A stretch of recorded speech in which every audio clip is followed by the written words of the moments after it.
Welcome to Flip Your Lid with Kim Honeycutt. Kim is a psychotherapist and executive director of ICU Talks, a mental health speaking ministry. This is a podcast about how to flip your lid and learning how to reconnect to who you really are. Well, hello, Flip Your Lid audience. So good to be back in the seat doing what we're doing and have a really intelligent, amazing guest with us today. Today we have Liz Jenkins. She is an amazing woman and she has a lot to share with us about her experience in the church and about who she is. And so before we go any further, hey Liz, welcome. Hey Kim, thank you so much for having me. I'm excited. Yeah, honored. You've been on so many big name podcasts and you've done so many cool things. Thank you for humbling yourself to hang out with me.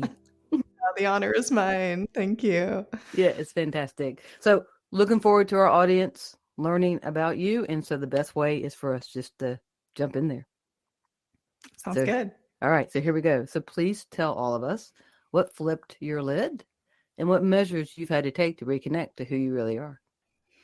Yeah, I've been thinking about this because I feel like there isn't necessarily just one thing or one moment, but if I had to pick one, it would be kind of the whole season where I was working at a conservative evangelical church full-time in college ministry. And that was also the church that I'd been attending since my freshman year of college, so several years at that point. And I was becoming slowly more and more LGBTQ affirming. The more that I thought and prayed about it and read and studied and talked to people, the more affirming I became. And that was happening at the same time that I was kind of realizing that if I was on this journey of becoming affirming, I had no future at that church. I had no future working there for sure. And I didn't really see a future being a happy part of a church that wouldn't want me working there because of what I believed.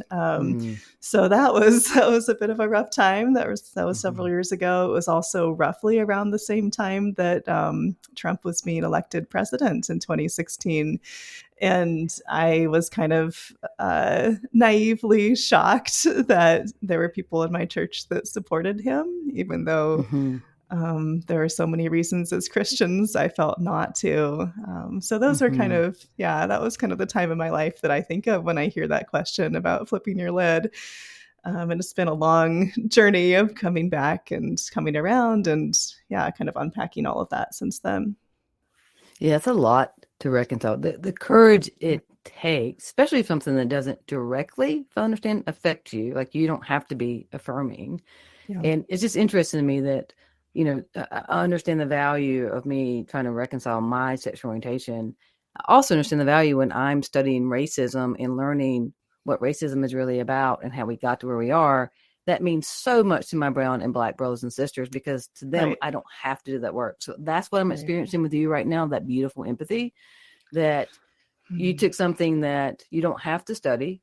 But once you do study and find out what's really happening, how people have been lied to about sexual orientation, that once you do that and you deconstruct that and bring in that truth, that you're just not the same. Yeah.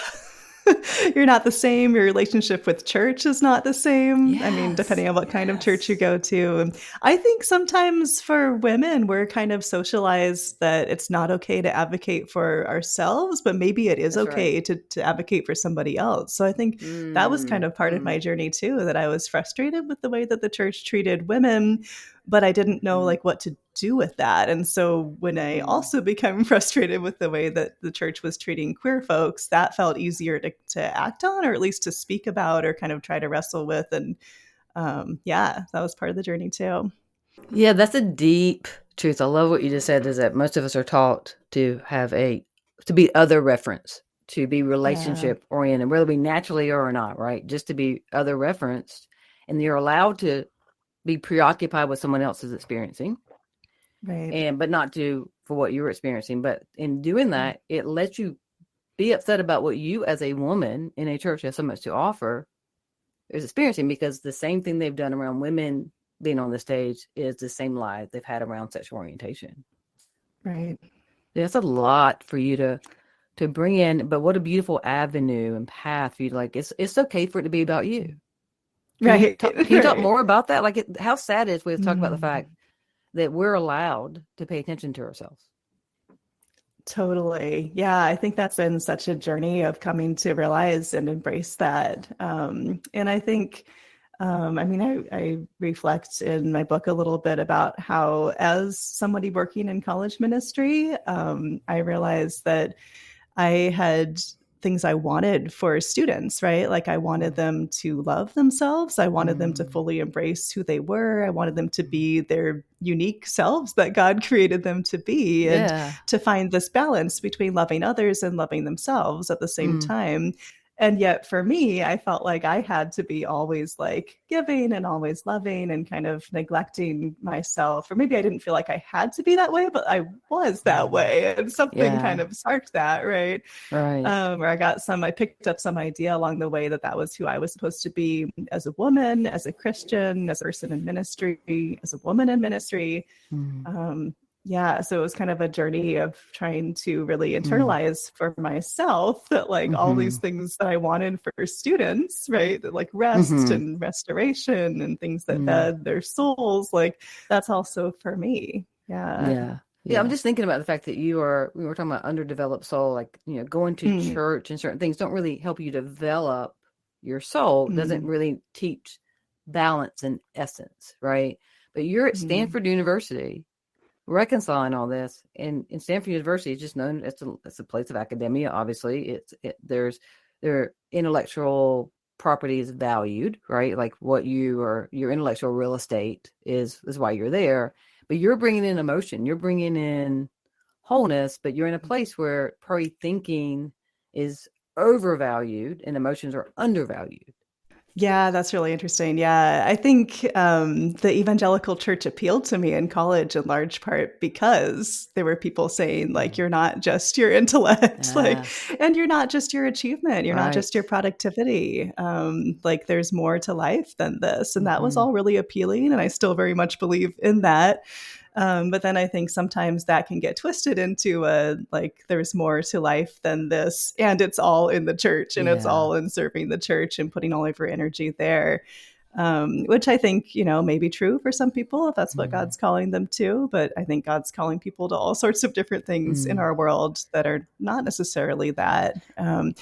So I think there's been that journey, and also the journey of kind of trying to reintegrate emotions and intellect when it comes to theology. I mean, if you take examples like women in ministry or queer affirmation, I think sometimes there's some people, I think, would maybe have a perspective that like people who want to support women in ministry or want to support queer folks, like they're just kind of letting their emotions play with them or get the better of them, or if they're having too much empathy or compassion, which I don't really think is a thing. But there's this kind of view that like if you just think about like the rationality and the intellect of it and just consider theology from that angle, then you would come to a different conclusion. And I don't think that that's true. I don't think those oppressive views actually make rational sense. And I don't think that that's the goal, that we're supposed to only engage that part of ourselves and not the emotions and the intuition and all these other things. So yeah, absolutely. And thinking of who does it benefit for us to not use all parts of our internal template, right? To be about doing, thinking, and feeling, like all of it gets to come in. And it benefits people for us to keep all that repressed, right? And that's part of the oppressive system. So you're at Stanford, starting to reconcile, and then you go get your MDiv. Yeah. Talk to me about that. Yeah. Yeah. So I started my MDiv around the same time that all of that was. Happening, where I was realizing that I didn't have a future at the church that I was working at. And I think especially at first, it was so good and so freeing to be able to pursue theological studies in a way that wasn't tied to the future of my career or my work. Because, I mean, I didn't really have that kind of intellectual freedom, right? Like the church kind of encouraged me to explore and look into these questions that I had, but from the perspective that if you come to certain conclusions, you can no longer work here. And how are you supposed to honestly explore what you think about things when there's that pressure? So it was really freeing to just kind of mutually decide that we were not going to pursue a future there, and to go to seminary and have time and space to read and think through things without pressure to come to certain views. And I'm not trying to say that the seminary that I went to was perfect. There were definitely ways where by the end of it, it started to feel constrictingly conservative in its own ways. But at least like in that school setting, if it's kind of a reasonably healthy school setting, you have freedom to think, and students can come to different conclusions, and that's okay. Like you're being graded on your engagement and your thoughtfulness and not like your beliefs. I love your word choice. It's so obvious you're a writer. Constrictively conservative. Right? Like what a great way of putting that, in that you're saying you had the courage to look at what are we constricting? What are we, who are we constricting? And that really affected your heart. Like that affected the idea of marginalizing people, the idea of people who've already been promoted continue to be promoted.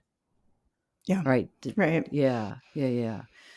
And you see that even in spaces that are trying to be not that way, right? Like, True, say, at the seminary that I went to, it's in theory committed to racial justice and equity. In theory, it's committed to women in ministry. Unfortunately, it's not committed to supporting queer folks. But even in those things that they wanted to commit to, or they kind of had a lot of stated values around, that's not necessarily how things work, right? Like when an organization has been set up by a certain set of white men to favor a certain set of white men and to serve a certain set of white men, it takes a lot of really intentional effort to change that. It doesn't just happen naturally because you say that you're committed to women or committed to people of color.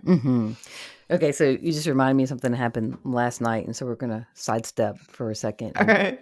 And so my wife and I are wanting to foster to adopt. And Oh, awesome. we want to foster to adopt a teenager because that is the unwelcomed, unwanted group, and we know what it feels like to be unwanted and unwelcomed, right? So we're in our fourth week, just finished our fourth week of foster care class, and so everybody in there, like there's some bond, we've kind of seen who's who and all that, and we like everybody in there.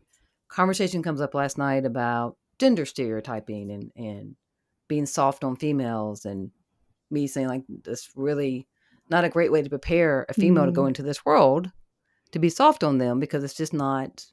It's not a place, like we're taught to be nice to our stalker, right? To politely ask our stalker to not stalk us, right? So anyway, we're talking about that, and some white men in the room, again, this is their perspective, that's all they can have, right? Are sharing about that women should talk to girls about women things, men should talk to boys about boys things, that there should be certain segregation, like that only a woman should talk to a girl about starting her period. And I said, well, wouldn't it be great, your theory you're applying, if that was done in government? Because men are deciding right now about my body. Right. So if we're going to apply what you're saying, then my body, my choice. Right. So where it counts, where we need it to happen, men are making decisions. One-on-one talking to a 13-year-old child about starting her period, whether it's male or female. That's where you want to make it specialized. Right. Yeah. Right. So yeah, that long story you talk about, like, it's just interesting when we decide this is gender specific, and when we decide, like, no, I know better than you. There's so much of that too. Yeah.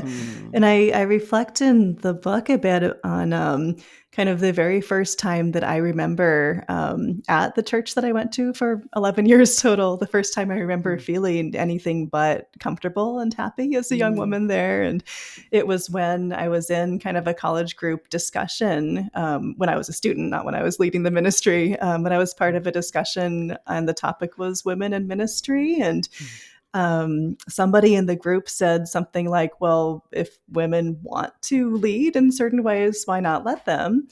And somebody else responded, a man responded, yeah, but giving people what they want isn't always what's best for them.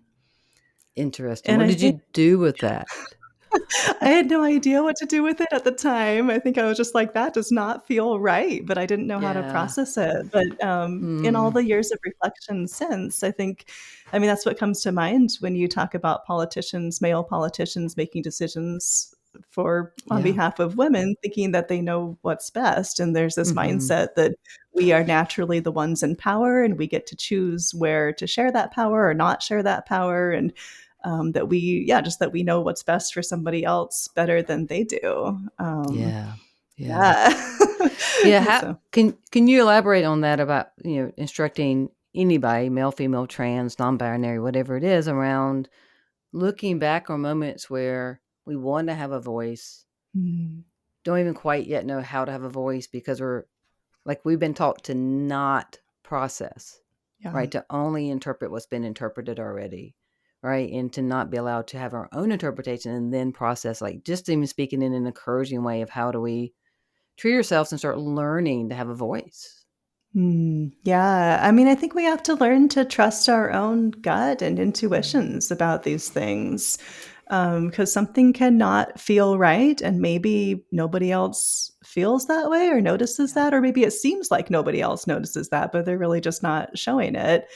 And so I think, it's kind of a process of developing a trust of like, my perspective is valid, my experience is valid. It may or may not be the same as somebody else's, but it's equally valid.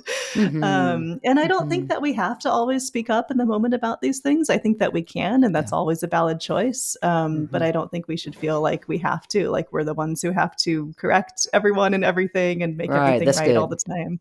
Because that can come at a cost. And I think it's okay to count that cost and to speak up where we feel like we want to and should speak up, and to let things go, not because they're okay, but because it's not like worth the cost to us at that time.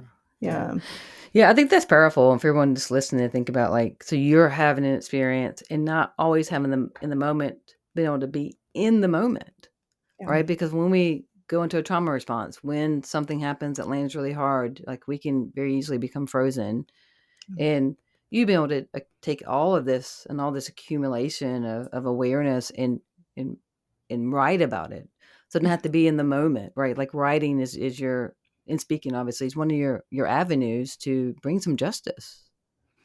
Yeah, totally. I mean, that's the hope, to bring some justice and also just to affirm the experiences of other women who may be thinking similar things, but weren't sure if it was safe to say them, or weren't sure if they were the only ones thinking these things. So my hope is to kind of call things out for those who might be open to being challenged, and also to just affirm and encourage those who may have had some similar experiences. What's the favorite part of your book for you? I think that changes depending on the mood and season. I think, I think that some of the parts that go into like different ways of speaking about and to God, whether that's in prayer or church liturgy or songs, or just kind of how we think about God and the images that we have. I think a lot of that's just been really powerful for me. And I still think about it a lot, because I think, I think it's been kind of a journey of becoming more comfortable with feminine or gender neutral images and language for God. And I think it's been really powerful, but also still something that, I have to consciously think about, because it's so like deeply ingrained in so many of our church experiences that even if you wouldn't say that God is a man or God is an old white man, you might have that image of God. And I think it's kind of at the point now where when people do use exclusively masculine language and images for God, like that's a little jarring and off-putting for me, but it's taken quite a while to get there. Yeah, definitely a journey, inside of that. Yeah. How has this affected friendships, family relationships? Like this can very much shake the foundation and those who have been a part of your foundation. Yeah, totally. I think it was really hard to leave the church that I was a part of for 11 years. And I took the easy route. I just left when I moved across the state to go to seminary. I didn't have like a more intentional or dramatic kind of leaving experience. But it was still hard, and it was still, that was still a big shift, and a community that meant a lot to me and still means a lot to me. And it was really hard to let that go. And I think I've been surprised in a good way by some of the friendships that I've been able to keep, even if we don't necessarily agree about a lot of things. I think as long as we're able to be honest and be our full selves and feel cared for and respected by each other, I think that sometimes people are willing to be friends where I may have assumed that they wouldn't have been. But then some relationships don't last. And I think it's been a process of coming to accept that some of those relationships were really meaningful for a time and they weren't able to last forever, at least in the same way as they did. And that's okay. Absolutely. So it's been really good, I think, to now be part of a church community that is queer affirming, that is trying to do some really intentional work around racial justice issues, a church that has a female senior pastor, which is part of why a lot of us are there, because we felt like we wanted and needed that. So I think that's been really good, just to also build new relationships there and see some of the possibilities of what church could be. Well, it can sound simple, but it's not, especially when you have been traumatized within the church. Religious abuse is very real. We are just now talking about it. And, many people are saying things like how there's so many trans people, but there wasn't before, how there's so many people leaving the church when it didn't happen before, why there's asking, since there's such an accumulation of religious trauma, that the idea is that there's so much now, therefore it wasn't really happening. Truth is, it's a domino effect, right? People start realizing, just like left-handed people, like the incident of left-handed people, started to increase when we stopped being because people were considered disabled, people were considered something was wrong with them if they were left-handed, so they hid it. Right. Same thing with gender orientation, all that kind of stuff. Right. Yeah. And I'm going such a ramp, I don't even know where I was going with this, but I really was going somewhere really good with this, right? But just the idea for you of trying to step into a new life. So talk about, again, it can sound simple, but it's not. What would you tell people to look for? What do they ask the lead pastor or the associate pastor? What are you looking for in church? This is actually affirming safe diversity, that kind of thing. What would be top maybe 3 questions that someone could ask? Yeah, that's a great question. I think just representation and leadership is huge, and that can be as simple as going to the church website and looking at their staff, looking at their elders if they're an elder-led church, and seeing, are they all white men? Or do you see some diversity in gender and race, ethnicity, age? I think that's huge. I think if you do get to sit down and talk with someone, just asking some questions about the things that you value and how those take shape in the community, and see if you can get past what the community might want to value or say that they value to how things actually are. You can ask, how often do you see women preaching? How often do you see queer folks preaching? How often do you see people of color preaching? Right. You can ask what kinds of language people use in church services, and are people open to different ways of talking to and about God? I think just the leadership thing is huge. I think a church can be something that looks like a diverse, happy family, but if there's only white men who have all the power, something is very, very wrong. Yeah, absolutely. So speak into it, because some people are going to hear this and think, what's wrong with an all-white male perspective? What's wrong with an all-white male interpretation of the Bible? Can you talk about that? Yeah, totally. You miss so much when you only hear one perspective and when that's what's dominant. I think there's a lot of research that shows that diverse teams are stronger and make better decisions. And I think that's true when it comes to theology too, that diverse groups of people interpreting scripture together, come up with the best interpretations in the sense of interpretations that are good for more people. So I think that, nothing against white men, lots of great white men. But I do think that when you hold power in these social structures like race and gender, there are just a lot of things that are hard to see. And there are a lot of things that people on the underside of those power structures see that people with those sorts of power don't. So it's not that they're bad people necessarily, but that there are areas that we all need to grow and need to learn how to see. There are lots of things as a white person that I need to learn how to see and need to learn how to listen to people of color interpreting scripture.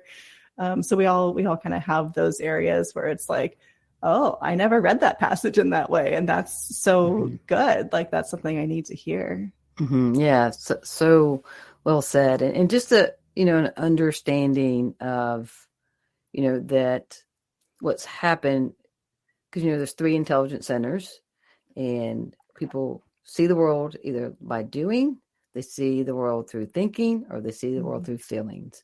And what has happened is overall is that you've had people who are more aggressive, which means they move against people who see the world as doing, be the people who are translating and who are in the pulpit. That means you're missing 2 other intelligence centers that can be brought in. And that's a simple way. We could even add so many more layers to that, right? But the idea of when people have such different experiences, and if our whole concept is about burying what needs to be buried and be resurrected as a new self and become more and more of the essence before God, with the same perspective, same translation passed down generation from generation, we don't get to have that experience. Right. And that goes all the way back to like the councils of people who form some of the theological statements that a lot of Christians take for granted. That goes back to the time of the Reformation and who was leading that and who they did or didn't listen to. So I think it goes way back. Yeah. And I think there's sometimes a view that, this is the way Christianity has always been. And so this is the way that it always should be, when really it's meant to be something that's always changing and always reforming itself and taking different shapes. And yeah, I don't think it was ever meant to be dominated by these councils of wealthy men who didn't really listen to women, probably didn't acknowledge the existence of queer people. Is there anything in all your studying and pursuit of writing your book about, like, when you look at the councils and the canons that were included, excluded, or something about that, about who wasn't listened to, that really kind of has just helped shape you? Yeah, I mean, I think there was like learning a little bit more about how some of those conversations went down and how some minority viewpoints were just kind of squelched because they were minority viewpoints. So I think that really got me reflecting as somebody who had some minority viewpoints in the church that I was a part of for a long time, of like, oh, just because it's the minority doesn't necessarily mean that it's wrong. Right. It got me thinking about how people in power often just use that power to say, like, yeah, we all think this way, so it must be the right way. So I think it got me thinking about those things. I think there's also just a lot of really openly, I would say, sexist or misogynist things that some of the men who were part of those councils wrote and said. And so I think thinking about that, just got me realizing how much they were not looking out for women as they made those theological statements and as they with each other, with other men, about what people should believe. Thinking about how women were not represented in those conversations or really respected by the people who were having those conversations, I think really makes you think twice about everything. And I think it takes beautiful, incredible faith to kind of sit with, why would it be a threat for me to hear from somebody who doesn't have my experience? Yeah. What's my fear of loss? What's happening that if I hear someone else's experience, that is it my comfort? Is it my privilege? Is it like what causes my resistance to hear from someone else? Totally. Yeah. And what causes that resistance to change? Because it's okay if we're wrong about things, right? Like everybody's wrong about things all the time. Right. Right. Yeah. Like change is hard, but it doesn't have to be threatening. Yeah. There's something beautiful about sitting with people who you can tell they've done the work because their original perspective in life has expanded, whatever that is. And the more your perception expands, which doesn't mean you take in everything, it just means you have more of a panoramic view, that whatever someone else brings, that there's an openness to that. Right. And, I hear certain people say all the time, like, why doesn't someone want to hear my side? And honestly, it's because we've heard your side. We've lived your side. And now we're wanting to not have a side. We want it to be whole. We want it to be room for everybody at the table, just like in Romans 14. Right. I love Romans 14 about how it just talks about everybody's allowed at the table. If they're eating something you don't think they should eat, do you really think you're the one that needs to say something? Do you not believe that God will help them? Yeah. Right. That's good. That's good. Yeah. And so just kind of sitting with, we all have different perspectives, and just the openness that someone else can bring something to the table that you may not have experienced, but could learn from. Yeah. And that it's not necessarily a sign of strength to kind of dig our heels in and stick to whatever we were taught or whatever we might have believed for a long time. It's a sign of strength to be open to change and to hear even from different people. Yeah, the very, very fragile ego when we don't know how to go beyond where we already are, right?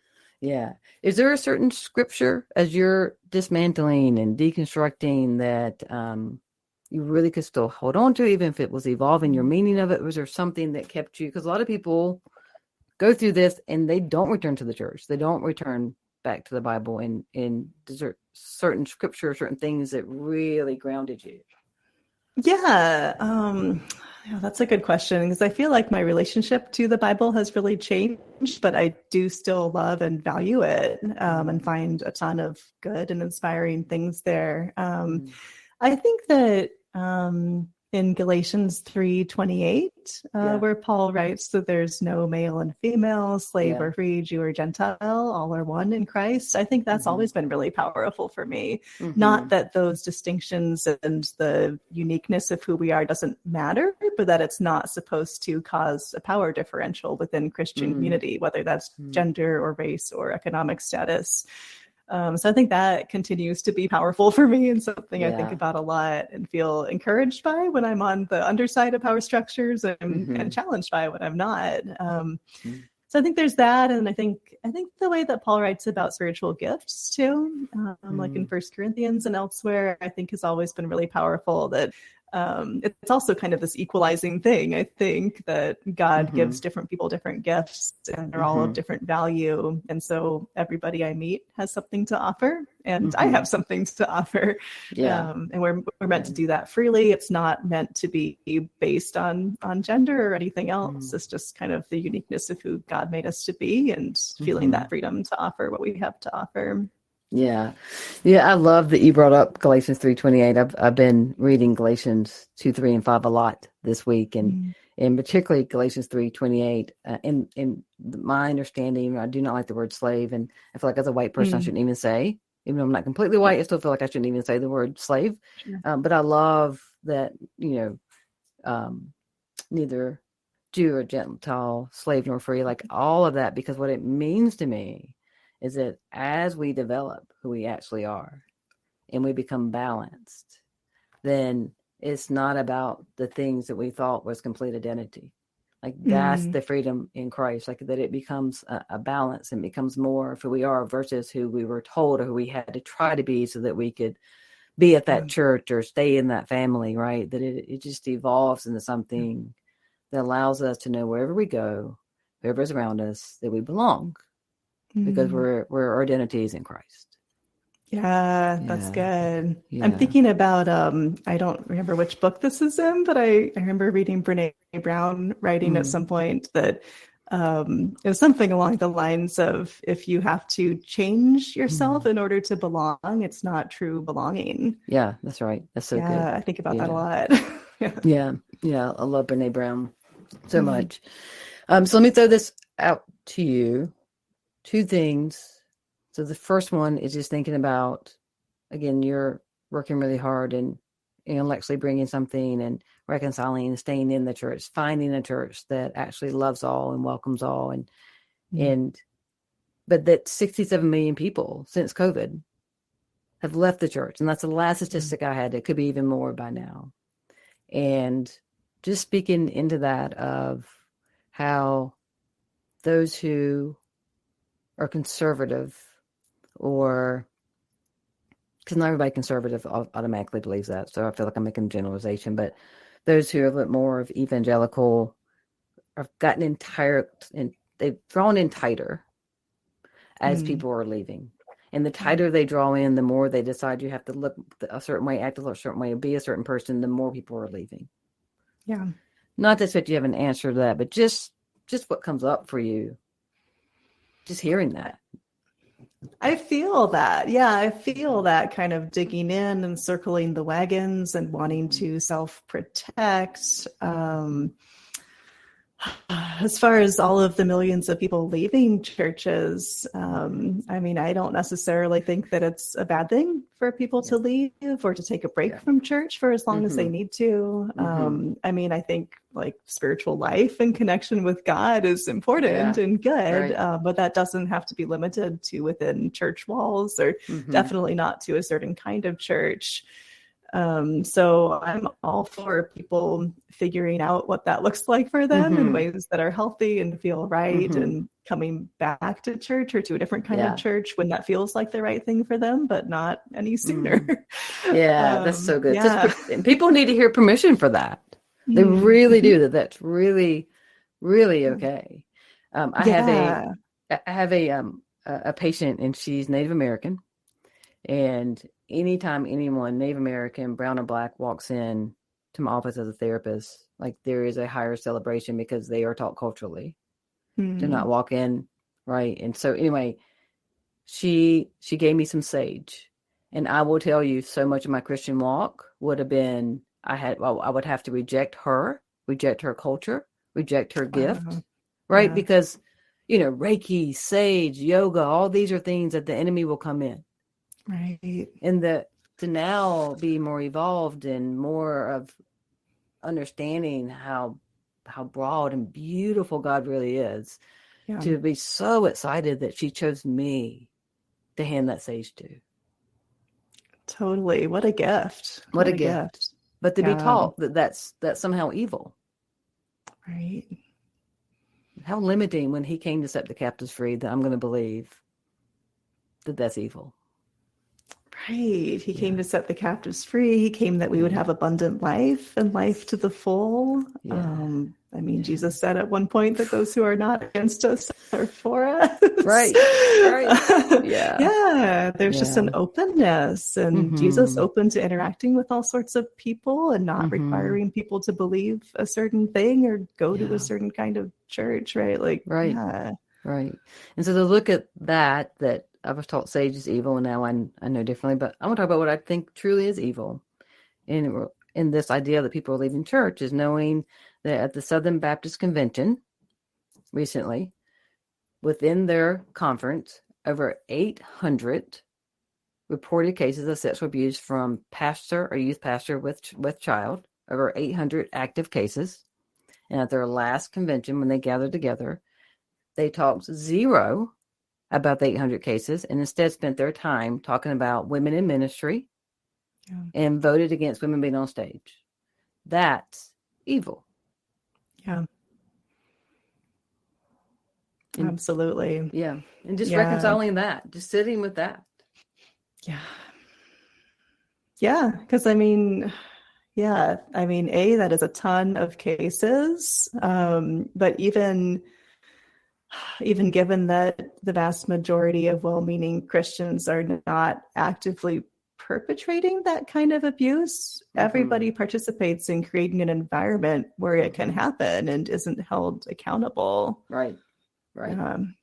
Yeah, I definitely think part of the drag queen thing that happened recently was to cover up all that was happening within the Southern Baptists. That many cases have been reported. And so then the drag queens who, again, all my years of being a psychotherapist and sitting with victims, not one has reported being assaulted by a drag queen. Not one. Totally. Right. Totally. But I think that was all part of it. But again, it's this idea that you're peppered with all this wealth of knowledge, all this, and it's still you staying centered with your relationship with God. Like the grace that requires. Yeah. Talk to me a little bit about how you take in information like that. Do you have like a spiritual practice, like a detox process, so that you can continue just to sit in God's love when you hear things like that? Yeah, that's a good question. I'm definitely less up on all the conservative evangelical news than I used to be, and I'm kind of okay with that. Yes, yes. Yeah. I think it's it's okay, and it's good to focus on building the kind of communities that we want to build. And there might be times that we need to pay attention to and speak out about things that are happening. But I think I really want to be focused on being part of the communities that I want to be a part of, and kind of actively figuring out together what different ways of being can look like. Yeah, I think even you saying that gives people permission to, you don't have to hear all those news. You don't have to sit with all that, especially if it becomes a distraction from really knowing how to participate and get in, just the embodiment of God's love and God's purpose. Yeah, I think it's okay to leave that world behind and leave behind a lot of the things that come with it, a lot of things that are just really stressful. Yeah. Is there an abnormal, so to speak, or just non-traditional practice that you've learned, whether it's some type of meditation or anything that's helped you do exactly that and let your relationship with God just be personal?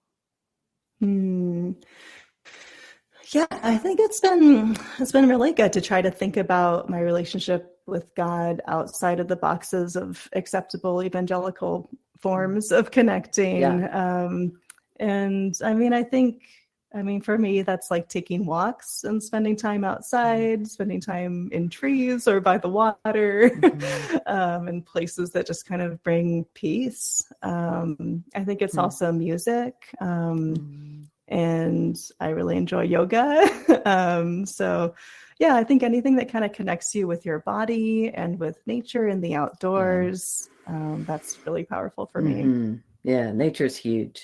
Yeah, that's really, really good. So nature for you, yoga, walking, things that help you be reminded of something that's beyond, like it's bigger than what's happening. Yeah, I think so. And I think, in my more evangelical days, I used to journal a ton. And I mean, obviously I like to write, so that worked for me. But it was also kind of a way of processing my relationship with God and everything. And I think when I look back on those journals, I see a lot of just holding myself to very high Christian standards and feeling bad if I wasn't meeting them. So I think I've come back to journaling a little bit, but more of just kind of like processing what was meaningful to me and jotting down what was meaningful to me about each day so that I could remember it, and writing down anything that I feel is kind of a prayer that's on my mind. So I think that's been really good to kind of reframe a journaling practice, so that I'm still processing and remembering and engaging with God, but not necessarily in a way where like I have to do or be certain things, and my journal is supposed to help me like be better and do better. If that makes sense. Yeah. Reframe is such a good word for that, right? Of what you're working on. How's music been for you? Because I know for me, only listen to Christian music, and then, being overall removed from a church once I came out and all that's happening, it's a different experience hearing music now. So what's it been like for you? It's been really hard. Because I used to lead worship music, and I used to love just playing it on the guitar and singing it on my own. And so that has really changed in the last few years. Some of the songs that I used to love, I now don't really resonate with anymore, or even think are toxic or harmful, the things that they're teaching people. And it didn't help that a lot of worship leaders who write and perform those songs have really been vocal supporters of Trump, and or leading worship music revivals without masks during the pandemic, that kind of thing.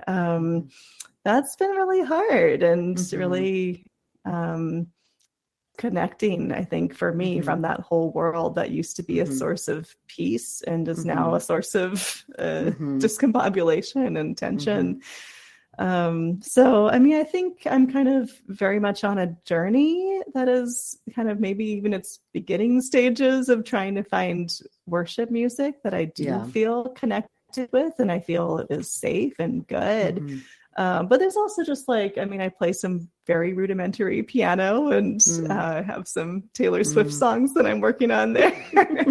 So I think it's been really good to just kind of enjoy like a different form of music making in a very casual way. And that isn't necessarily specifically worship music, but that feels, I keep coming back to the word safe, because some of that music doesn't feel emotionally safe for me anymore, but playing something on the piano does. I appreciate you saying that, and just even the remind everybody about toxicity and safeness. Like God's called us to be safe in connection, and that, you know, for people also that are listening that you might not have that experience with Christian music, just to use this as an opportunity to pause and think that we might be hearing something in the words that you're not hearing, but there is a toxicity in certain songs.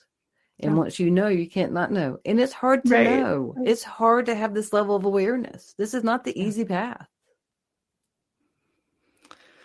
Totally. Yeah. Once you know, you can't unknow. That's for sure. You can't unhear it. I never thought I would be somebody who now is listening to what's considered secular music or listen to Brandy Carlisle or whoever. And it's interesting that I still hear God in every song. Yeah. Everything I hear is still a message of love or a reminder or whatever, but it is, again, I love Christian music, but there's certain songs now that I can hear the manipulation. Yeah, the manipulation, the guilt, the self-flagellation, the like, I am nothing. Like low self-worth and value, so many things. There's a lot of narcissism in the church system, in any system, right? But within the church system, and the idea of being gaslit so much that you don't know that gaslighting is what's actually happening. So much narcissism and so much, like you said, manipulation, so that it feels wrong to question a leader or authority figure. Or kind of like I was reflecting on before, it feels wrong to listen to your own intuitions about things. It's so good. I appreciate that. Is there anything else for someone who's listening who's had, whether it's whatever form of religious trauma, whatever form of disappointment within the church that they've had, is there anything in closing that you want to make sure that they hear from you?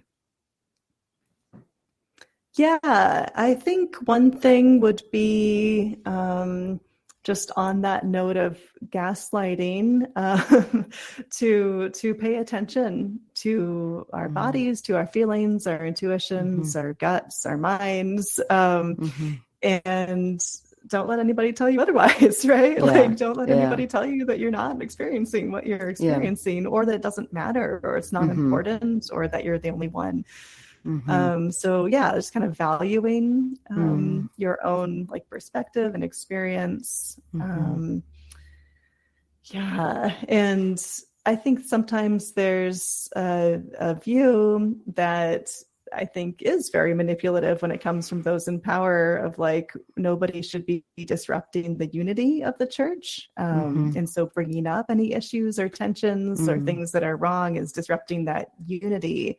And I think that is really damaging. I think that really suppresses minority views. It contributes to the oppression and marginalization of people who don't really have a voice in that space. So I think I'd encourage whose views are minoritized to speak about them, and not feeling like you're being divisive or wrong for doing so. And encourage anyone with any sort of churchy power to really rethink that. Yeah, that's really, really good and really strong, just to remind people that your perspective, your intuition, like what you're experiencing, what's coming up for you matters. And it just makes me think about that Pastor Greg Locke, a lot of people are very aware of, like recently did a sermon about, if you bring Starbucks into this church, you will be asked to leave. And so to compare that to my church, when you walk in, there could very easily be a man wearing a dress and no one cares. He is welcome to be there, and we don't find anything wrong with that because Yeah. he is there worshiping the Lord wearing a dress. Just like I'm there wearing jeans. Because it becomes what really matters, which is who you are, your soul. That's what matters. Mm-hmm. To be somewhere that the focus is coffee, how are you ever going to think that you matter? How will you know what really matters if that's the focus? Yeah, coffee or what you're wearing, like you said, or for young women, how dress is often policed in terms of perceived modesty. Yeah, there's a lot wrapped up in that. So much police. Police is another really good word of what happened, right? Yeah. The opposite of freedom and liberation and all the things that I think faith communities could be. Yeah. Sure. And for everyone, please remember that part of what Liz is saying and speaking so well is that a lot of things that feel comfortable, like being policed, believing that we have the power to cause a man to sin, the idea that we have less influence than someone else does, feels really comfortable. It doesn't make it okay. It doesn't make it purpose. It doesn't make it what God wants for us. It just feels really familiar. Yeah, we've gotten used to a lot of things that are not okay. And that's why it's so important to welcome disruption, to welcome different perspectives. Yeah. Yeah, another great word, disruption, right? That whatever has caused dysregulation needs to be disrupted. Yeah, it's really good. Yeah, thank you so much. So I'm going to put you in the hot seat real quick. And after the hot seat, we'll talk about how to make sure people get their book in your hands and that they learn more about you. You ready for the hot seat? All right. Sure. It won't be too bad. It's lighthearted. All right. So what law would you break if there were no consequences for it? If you could get away with it, what law would you break?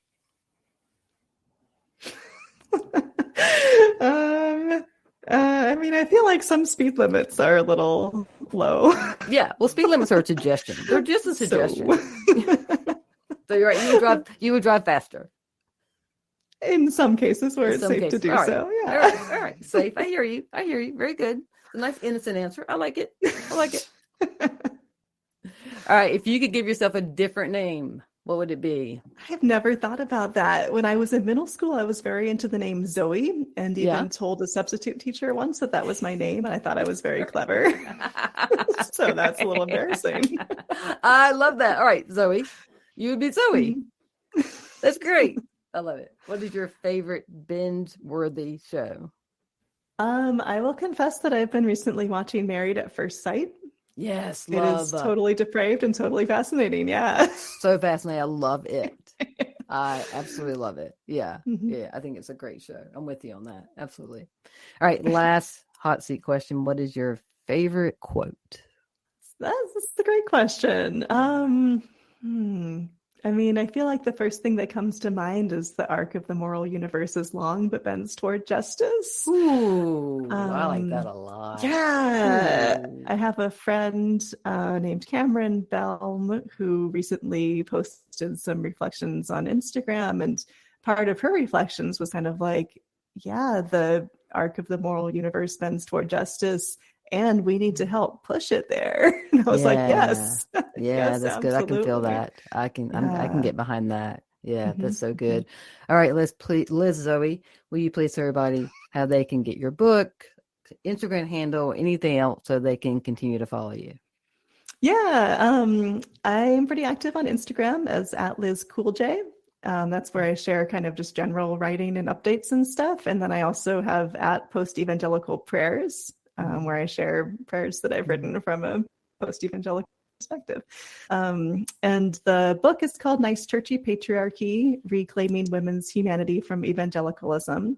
And it's available on Amazon, bookshop.org, barnesandnoble.com.